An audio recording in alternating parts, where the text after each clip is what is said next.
Yes, the budget is done, and now we are back to tracking central bankers. The US Federal Reserve is signaling disinflation has begun. How will this impact the Reserve Bank's Monetary Policy Committee meeting? As always, CNBC-TV18 Citizens Monetary Policy Committee meets to discuss whether or should the Reserve Bank hike rates. Joining me now are Chairman Pranab Sen and members of our committees, Sarmilan Chakravarti of Citi, Soumyakanti Ghosh of State Bank of India, Sonal Verma of Nomura, and Sajid Chinoy of JP Morgan. Gentlemen and Sonal, thank you very much for joining me. Well, since the backdrop is the Federal Reserve, Sajid, let me start with that. The Federal Reserve is signaling disinflation has begun, and it's a small, only 25 basis hike that we got from them. The ECB and the BOE are still hawkish. So should the MPC still worry that the global banks are hiking and so we can't pause? Lata, since we last met, the odds of a soft landing in 2023 have actually increased. The IMF, for example, still expects growth to slow in 23, but less than what was presumed a couple of months ago. A lot of this is because China has reopened faster. The data flow in Europe has been better than was expected. So on the margin, markets are more hopeful that growth, the slowdown will be less. We've begun to see the disinflation. We're heading towards some kind of soft landing. But paradoxically, this actually makes the job of emerging market central bankers harder. Why is that? Because you will still see a slowdown. The IMF still expects global growth to go from 3.4 to 2.9 this year, which is a full percentage point below long-term global growth average. And because you will get a soft landing and not a harder landing, it is more likely that advanced economy central banks will be higher for longer and make a type 1 error. If you look closely at what Chairman Powell said, he said they need to see evidence of substantially more disinflation, number one. And number two, they'd rather be in a situation where they do too much than do too little. Both the ECB and the Bank of England were actually very hawkish. So from an emerging market central banker's perspective, this is a difficult combination because growth is going to slow and that will impact India. But at the same time, despite the fact that there is global disinflation, it may not be enough to assuage advanced economy central banks. And therefore, the Fed will keep moving. We think there are at least 2 more hikes coming. The ECB has clearly said another 50 basis points and then more. The Bank of England has more work to do. And more importantly, it's not that when they raise rates and you see a cutting cycle soon, you will see elevated rates for some length of time. And this makes the RBI's job a little bit harder because global financial conditions will remain tight even as the global economy is slowing.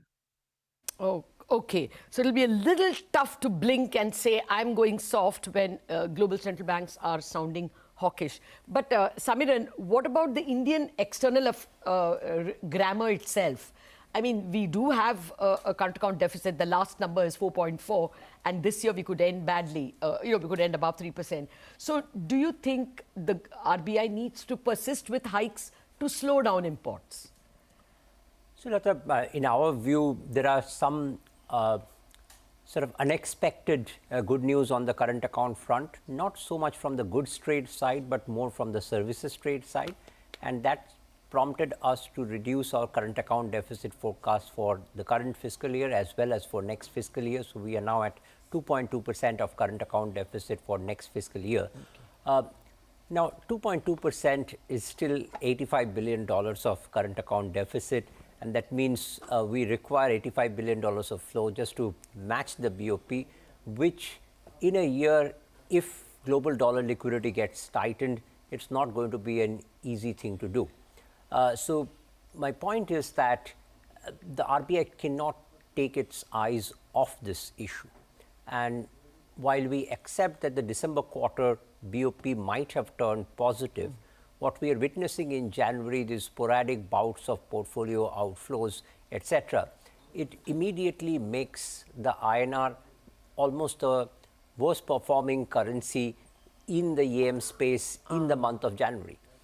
So in some sense, if we don't stay along with the rest of the central banks, this problem can persist for longer, elevated by tight global liquidity and idiosyncratic shocks. So even with a much more benign current account deficit forecast, I think this is a factor which the monetary policy cannot completely ignore. Okay. Well, the year-to-date performance of the rupee versus Asian peers will hopefully come up for you. And this is a quarter where rupee should do well. It's normally a time when export inflows come in. We have 0.75 appreciated vis-a-vis the dollar, but all other currencies have appreciated 2 to 4%, so we are clear underperformers.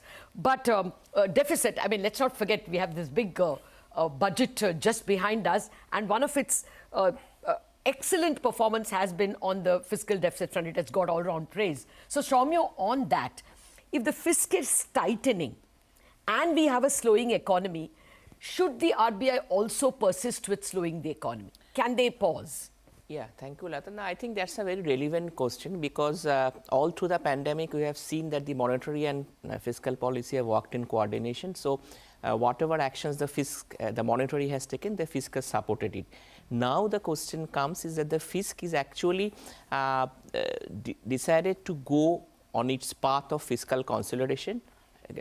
Borrowing numbers are in line with market expectation, are in fact lower than the market expectation, slightly lower. And given the fact that as Shamiran pointed out, rupee disturbances, but my sense is that it is also has to do with the RBI significantly recouping forex reserves. Forex reserves now almost recouped more than 60% of the lows. So that could be one of the factors which is holding back and rupee appreciation. But the limited fact is that in an economy where Fed is also slowing their rate hikes, possibly Fed could do another rate hike but of the same magnitude. My point is the borrowing. I wanted your view on the borrowing program. The borrowing program is a little more controlled, at 15.5. So, can the Reserve Bank... Yes. So, basically, if you specifically look into the borrowing program, I think if you look into the composition of the GSEC program, the RBI and the banks and the insurance companies subscribed around 60% of the overall pie. Now, in an economy whereby in the next year, if we actually look into the question of this subscription, it is possible that every time the banks or the insurance companies may not have the appetite to subscribe to the 60% of the overall pie, even though the pie may not have gone significantly earlier. So, if you just do a small dipstick estimates, I think there could be still a shortfall around 2 to 2.5 trillion of amount of GSEC which has to be taken out from the market by somebody else rather than the marketplace. So, I mean the central bank. So, in that case, I think some sort of a liquidity support could be required because we know that because of an HTM and not adequate HTM space, given the fact that also the appetite of the borrowing which has happened last year for the insurance companies, that may not remain this time. So, under such a circumstances, I am not sure whether then continued policy tightening or liquidity tightening could help the cause of the markets, even though given the fact that inflation is coming under control. Okay, sorry, I think I have asked two questions in one.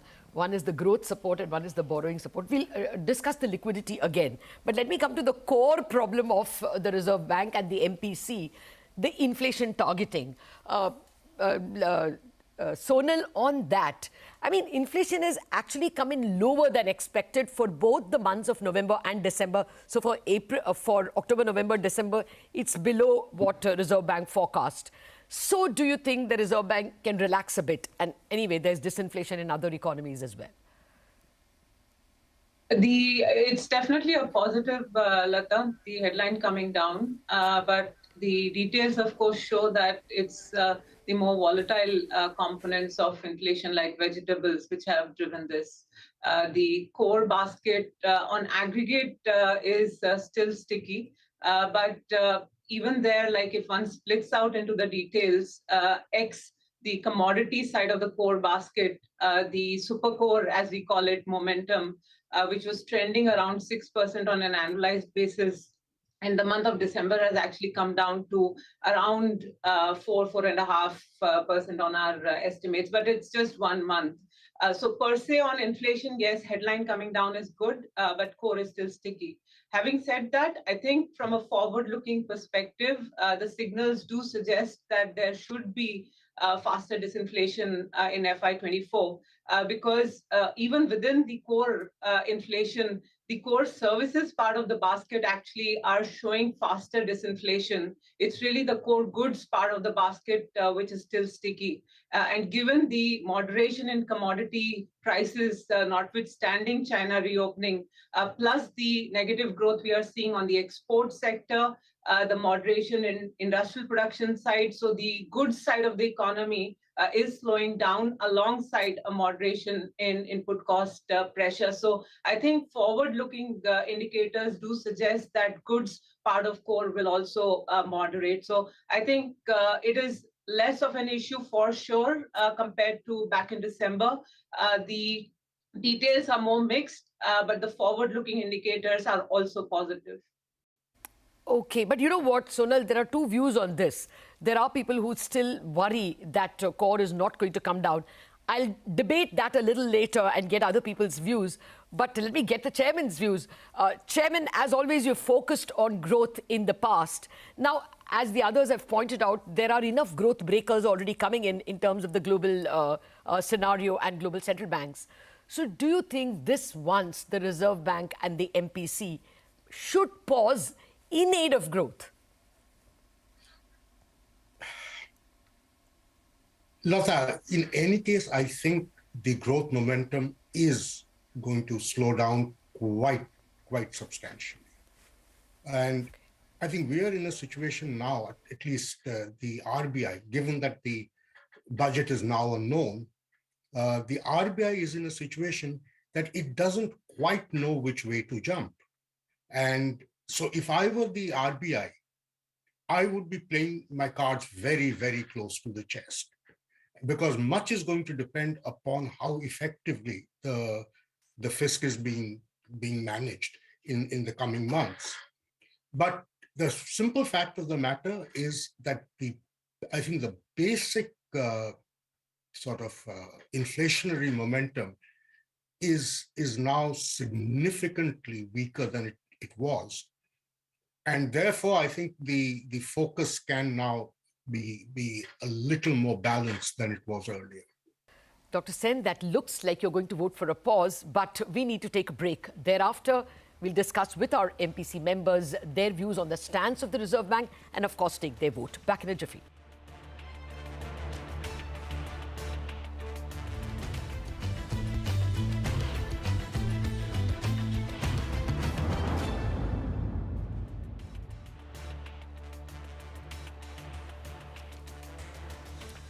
Welcome back. The members of the CNBC-TV18 Citizens Monetary Policy Committee have been debating the issues that will come in front of the Reserve Bank and the MPC. I've been speaking with Chairman Pranab Sen, Samiran Chakrabarti, Soumyakanti Ghosh, Sonal Verma and Sajid Shenoy, who are members of our MPC. Gentlemen, and Sonal, thank you very much for waiting on. Sajid, let me prod the core inflation question a little more. Sonal was pointing out that we are seeing a fall in headline and food inflation, and core services are falling. But the Reserve Bank seemed very concerned about core inflation. It crept into their statement last time. What are your worries? Do you think we'll persist with 6% levels?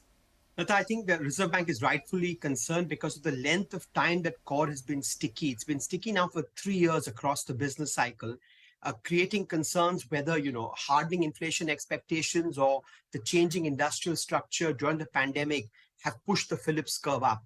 Do we risk living with higher core inflation for any given level of slack? So I think that's something that they'll have to monitor very closely. I agree with Sonal to the extent that if you looked at the November core number and you went deep into the details, core is becoming slightly less broad, but it's only 1 month's data.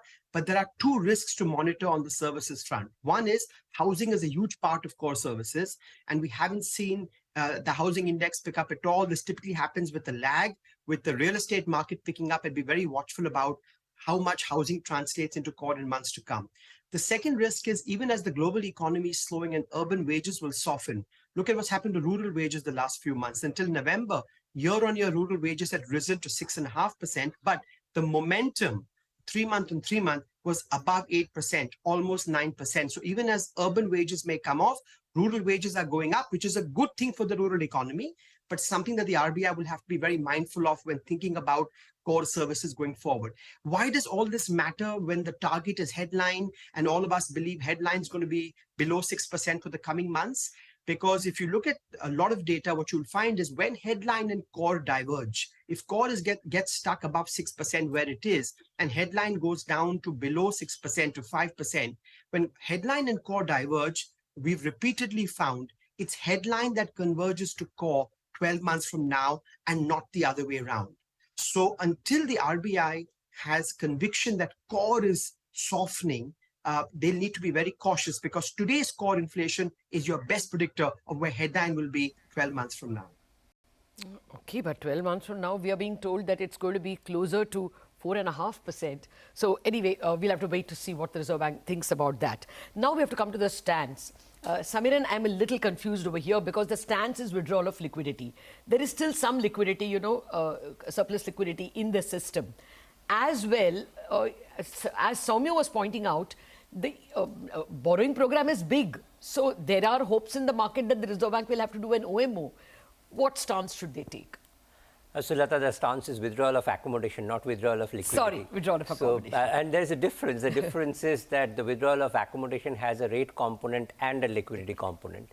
So, from a rate perspective, I think RBI is going to stick with an inflation view of a 9-12 month ahead number, which is maybe 5 or below.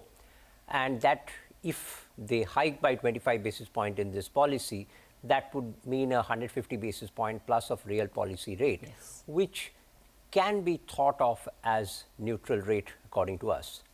But the challenge is that on the other aspect of withdrawal of accommodation, which is the liquidity, the durable liquidity surplus is still 2.5 lakh crores, which they might want this number to come down before they can call it neutral. So this is the kind of dichotomy or debate that RBI is going to have about whether to change to neutral or not. But since all of us in a almost unanimous way discussing about a softer growth outlook and a relatively lower inflation outlook, and I'm not getting into the nuances of it, there is a possibility that RBI will be a little biased towards calling it neutral, despite the liquidity surplus being still quite elevated. Okay. Well, I'm glad you corrected that it is withdrawal of accommodation. And on the same point, Sonal, you're of the view that you are clearly seeing signs of disinflation, even in core. Chances are, even if there is a hike, this is the last hike, from what people are telling me. So why not go neutral? Do you think a stance change is called for? Well, what they do, Lata, is a separate thing. But in terms of what they should do, I do think the stance needs to change, irrespective of how the MPC has guided the stance with respect to liquidity or rates. It's time to move to neutral. Now, the argument against that is if you hike and change the stance, then it basically undoes the impact. But look at what happened with the FOMC this week. I mean, the guidance was still on ongoing increases, yet markets did rally. So I don't think that's actually a very potent argument. Ultimately, it's also credibility of the MPC itself in terms of what they are guiding. After doing 300 basis point in effective rate hikes from the reverse repo to the repo corridor, after seeing the transmission on deposit and lending rates already, there is, all reason for the stance to move to a data dependence. And now, data dependence doesn't mean necessarily that the next move is going to be a cut after a pause. It is possible if the macro dynamics change. It could also be a hike or a cut. But I think it's time to now take a pause and take assess the impact of the tightening that has been done so far. So my view is the stance should definitely change. Okay. Well, since you spoke about the changing situation, we are also now in a situation where asset prices have fallen, at least stock market asset prices have fallen. The governor has been talking about financial stability. Do you think now, for financial stability reasons, neutral stance is called for or a pause? Yeah, I think, Lata, that's an important point because the wheel has actually turned full cycle from a situation after the pandemic when the primary concern was financial stability, and that was addressed through a lower interest rate regime and liquidity measures. Then the focus turned to inflation because inflation we had to control. Now that we are getting a grip on the control, maybe that wheel has again turned from inflation stability to financial stability to inflation to financial stability. Given this fact, and I think globally, if you see, whenever the central banks are actually slowing down the rate hikes or cutting rates or pausing rates, I think they are in a different league because in unison they raise rates, but when they withdraw, that's a difference. So that actually important implications for financial stability also. So that could be one of the factor which is also which could be at the back of RBI mind. Yes. And finally, very quickly, I think in terms of the stance, if you ask me, I think what Shamiran said in terms of the liquidity, we are almost at that level where the RBI wants non-inflationary 2.5 trillion. But if they stand to neutral now, I think that will mean that giving chance of a rate adjustment. I think the time has not yet come to give that to the market that we will not bothered about inflation. So let's be bothered about inflation, but let's be country specific and domestic specific conditions. I wish we can be country specific. It's an extremely confusing backdrop. And Dr. Sen, I want you to put all these things together.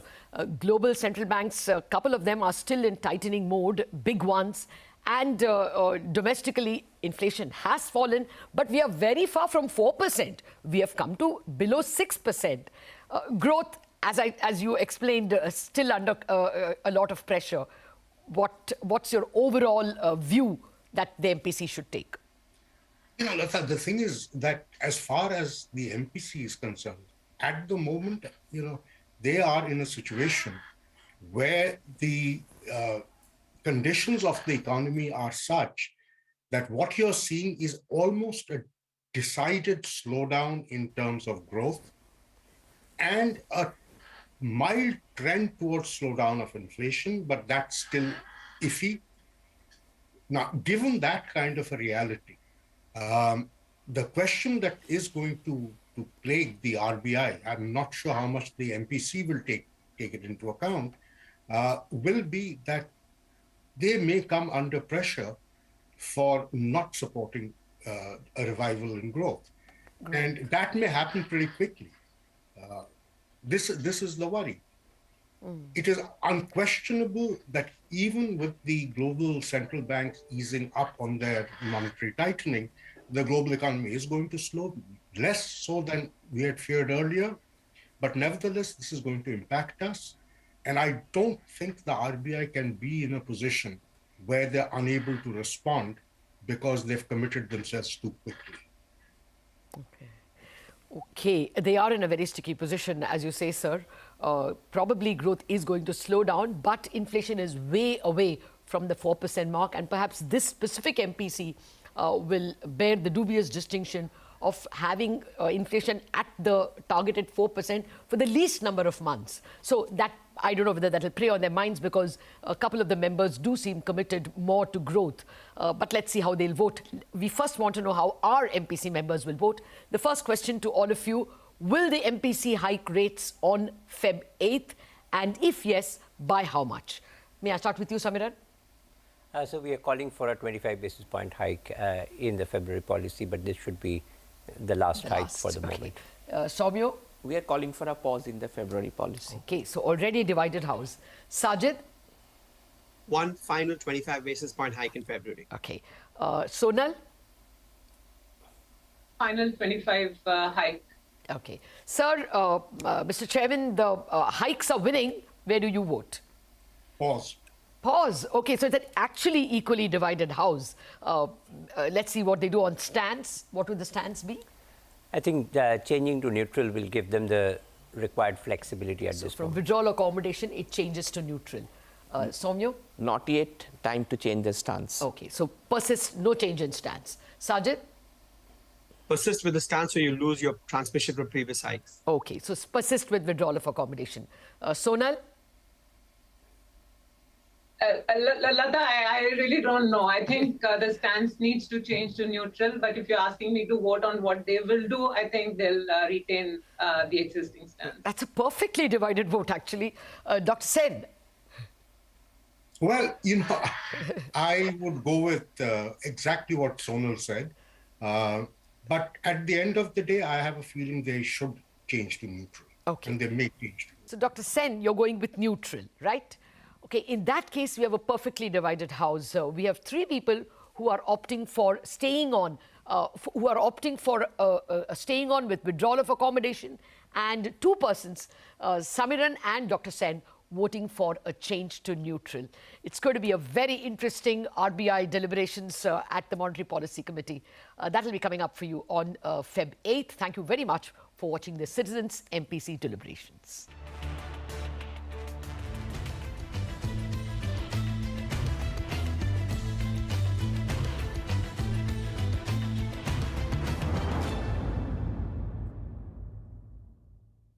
When it comes to making your